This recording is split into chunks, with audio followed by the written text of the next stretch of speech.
प्यारे मित्रों, आज की क्लास में आप लोगों का हार्दिक अभिनंदन है। आज हम वही पढ़ेंगे, अगला अध्याय है वही प्रयोगात्मक का, 6वें सेमेस्टर प्रयोगात्मक। अगले में हम दिखाएंगे जो है आसियान कंट्रियों को, यानी दक्षिण पूर्व एशिया के देशों को। दक्षिण पूर्व एशिया के देश जो आसियान है, इसके 10 सदस्यों का एक संगठन है, ठीक है, एक सहयोग संगठन है, ठीक है, जो कि दक्षिण पूर्व एशिया के देश हैं। देखिए, संक्षिप्त में इसके बारे में बता देंगे, उसके बाद फिर जो है आपको राष्ट्रों का नाम बता देंगे। बाकी आप लोग उसको वर्ल्ड मैप में देखकर आप उसको कलर कर दीजिएगा, ठीक है। चलिए, इसकी स्थापना 8 अगस्त 1967 को हुई थी, जो कि और इसकी थाईलैंड की राजधानी बैंकॉक में इसकी स्थापना हुई थी, और बैंकॉक के घोषणा पत्र के तहत ही ये स्थापित किया गया था। इसका मुख्यालय और सचिवालय जकार्ता, जो कि इंडोनेशिया की राजधानी है।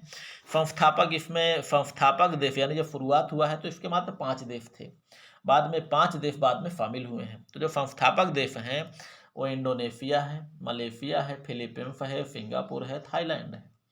जो बाद में 5 राष्ट्र शामिल हुए वो हैं ब्रुनेई 1984 में शामिल हुआ, वियतनाम 1996 में शामिल हुआ, लाओस जो है और म्यांमार ये 1997 में शामिल हुए हैं, और कंबोडिया 1999 में शामिल हुआ है।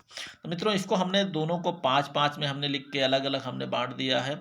लेकिन जब आप लोग लिखेंगे, क्योंकि आपको वहाँ पर नाम तो लिखेंगे नहीं, आप वहाँ नंबर ही लिखेंगे, क्योंकि इतने छोटे छोटे देश हैं कि आप नाम नहीं डाल पाएंगे। तो मैप में आप जो है इसको, जैसे हमने 5 लिखा है, तो आप उसमें जो आगे आगे जो 5 है उसको आपको 6, 7, 8, 9, 10 आपको कर देना है, ठीक है। तो 10 का नाम आप लिखिएगा।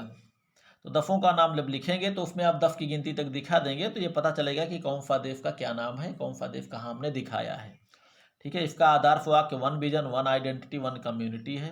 आसियान दिवस 8 अगस्त को मनाया जाता है। इसका उद्देश्य क्या है?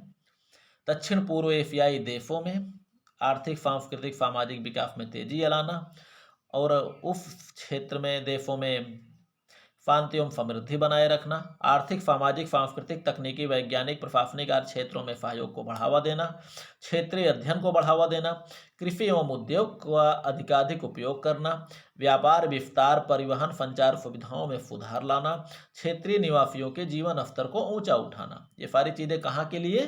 दक्षिण पूर्व एशियाई देशों के लिए, यानी जो संगठन से जुड़े हुए जो 10 कंट्री हैं उनमें आपस में ये चीज़ें करना है, ये सारी चीज़ें उसमें आपस में करना। अब देखिए, भारत भी आसियान के बहुत ही नज़दीकी देश है, क्योंकि इसमें जो है इंडोनेशिया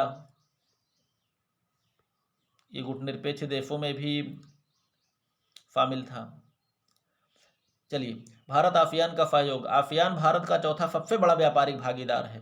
आसियान भारत का व्यापार कुल व्यापार का 11.6% है। भारत के कुल निर्यात का आसियान को निर्यात 11.28% है। वर्ष 2003 में भारत और आसियान के बीच आसियान इंडिया बिजनेस काउंसिल की स्थापना की गई, और वर्तमान समय में आसियान के निम्न 10 देश जो हैं, इसके बारे में हम लोग पढ़ ही चुके हैं: Myanmar, Thailand, Laos, Vietnam, Cambodia, Philippines, Brunei, Singapore, Indonesia, Malaysia. अब इसको आपको जो प्रदर्शित करना है मैप पे, इसी तरह आपको प्रदर्शित करना है। इसको हम ऐसे कर लेते हैं तो थोड़ा दिखाई देगा ठीक ठीक। आप देख रहे हैं मित्रों, आसियान कंट्री। आप इसको जो है मैप में, वर्ल्ड मैप में आप ढूंढ लीजिएगा, उसी के क्षेत्र के ही इर्द गिर्द हैं जो है दक्षिण पूर्व एशिया साइड में। आप जब मैप ढूंढेंगे तो वहीं आपको मिलेगा। देखिए, Indonesia, Malaysia, Singapore, Thailand, Myanmar. Myanmar तो भारत के पड़ोस में है, भारत का पड़ोसी है, आप जानते ही हैं। तो उसी के नीचे सारे राष्ट्र हैं। लाओ, बहुत से राष्ट्र इतने छोटे छोटे हैं मित्रों।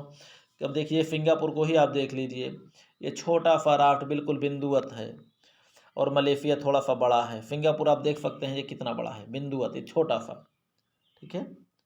चलो, बाकी पढ़िए लिखिए, मस्त रहिए, खुश रहिए मित्रों। इसकी भी PDF आपको मिल जाएगी लिंक में, ठीक है। चलिए।